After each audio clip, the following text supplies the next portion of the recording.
परपूर्व कालदेखि चाहिँ यहाँ हाम्रो समुदायले अथवा यहाँ भएको समुदायले चाहिँ प्रयोग गर्दै आइरहेको विभिन्न रोगहरूमा चाहिँ प्रयोग गर्दै आइरहेको छ।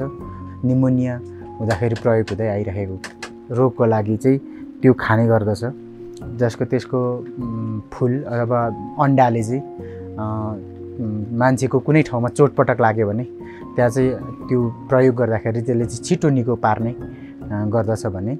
नमस्कार, म चित्र थामी, इलाम जिल्ला माइजोगमाई गाउँपालिका वडा नम्बर 2 जोगमाई नेपाल। म यस छिपछिपी सामुदायिक वन उपभोक्ता समितिको सचिव। हाम्रो सामुदायिक वन चाहिँ 483 हेक्टरमा फैलिएको छ, जो चाहिँ भारतको सिङ्गलिला नेसनल पार्कसँग जोडिएको छ। भारतको सिङ्गलिला नेसनल पार्कसँग जोडिएको सामुदायिक वन भएकोले गर्दाखेरि माथिल्लो क्षेत्रमा भएको क्षेत्रलाई चाहिँ हामीले रेड पान्डा संरक्षित क्षेत्र घोषणा गरेका छौँ। कुनै पनि क्रियाकलापहरू गर्नबाट वञ्चित गरेका छौँ। त्यहाँ घाँस दाउरा लगायत काठ काट्ने, दाउरा खोज्ने, दाउरा काट्ने जस्ता कुराहरू, मिसनरी कुराहरू त पूर्ण रूपमा वञ्चित गरेका छौँ।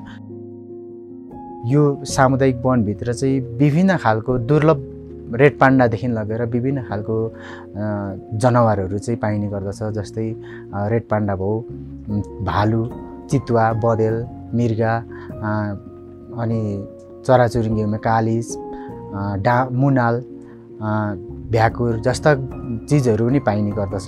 त्यसको संरक्षणमा चाहिँ हामीले अब संरक्षण गर्नुपर्छ भनेर हामी लागिरहेका छौँ।